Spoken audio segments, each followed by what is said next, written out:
Οι τελευταίοι Μακεδόνες αυτοκράτορες και οι διάδοχοί τους, εσωτερικά και εξωτερικά προβλήματα. Οι διάδοχοι του βασιλείου του δεύτερου οδηγούν την Βυζαντινή Αυτοκρατορία. Οι Σελτζούκοι Τούρκοι κυριαρχούν στη Μικρά Ασία. Η Νότια Ιταλία καταλαμβάνεται από τους Νορμανδούς. Οι ηγέτες που διαδέχτηκαν την ισχυρή προσωπικότητα του βασιλείου του δεύτερου υπονόμευσαν το έργο του. Εξαθλίωσαν οικονομικά τους πολίτες εισπράττοντας φόρους ακόμη και από απογόνους παλαιών οφειλετών.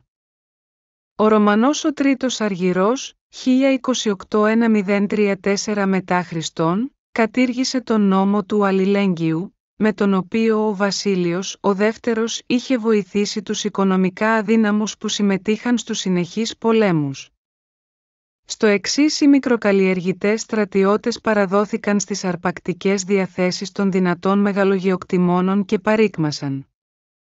Αυτό είχε ως συνέπεια να λιγοστέψει το βυζαντινό στοιχείο στον στρατό, που μετατράπηκε σε μισθοφορικός. Έτσι όμως αυξήθηκαν οι δαπάνες για μισθοφόρους, οι οποίοι δεν πολεμούν από αγάπη για την πατρίδα.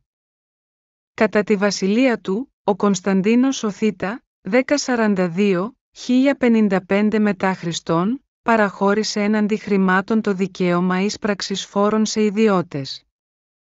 Αυτοί εισέπραταν τους φόρους από τους άτυχους πολίτες σε πολλαπλάσια αξία. Συγχρόνως παραμελήθηκαν τα θέματα, ενώ οι στρατεύσιμοι μπορούσαν να εξαγοράσουν τη θητεία τους.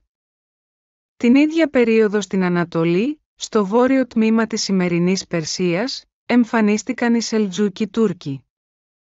Άρχισαν τις επιδρομές στα θέματα της Χαλδίας, της Μελιτινής, της Κολόνιας και των Αρμενιακών. Οι Βυζαντινοί αδυνατούσαν να τα προστατεύσουν. Ο αυτοκράτορας Ρωμανός ο Τέταρτος Διογέννης, αφού αναδιοργάνωσε τον στρατό του, το 1071 μετά Χριστόν συγκρούστηκε στο Ματζικέρτ, κοντά στη λίμνη Βαν, με τον Σουλτάνο Αρπαρσλάν. Οι Σελτζούκοι νίκησαν τους Βυζαντινούς και ο Ρωμανός εχμαλωτίστηκε. Η απελευθέρωσή του έπειτα από συμφωνία ειρήνης οδήγησε σε εμφύλιο πόλεμο. Οι Τούρκοι το εκμεταλλεύτηκαν καταλαμβάνοντας όλη σχεδόν την κεντρική Μικρά Ασία. Στη Δύση οι Νορμανδοί, δηλαδή οι άνθρωποι του Βορρά, ήταν λαός προερχόμενος από τις σκανδιναβικές χώρες που είχε εγκατασταθεί στην περιοχή της Νορμανδίας, στη σημερινή Βόρεια Γαλλία.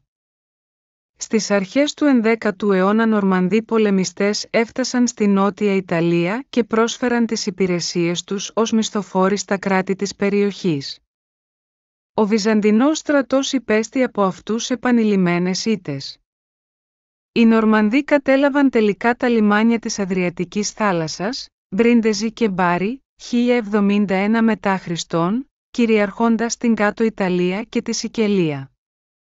Οι Ιταλικές κτίσεις του Βυζαντίου χάνονται οριστικά.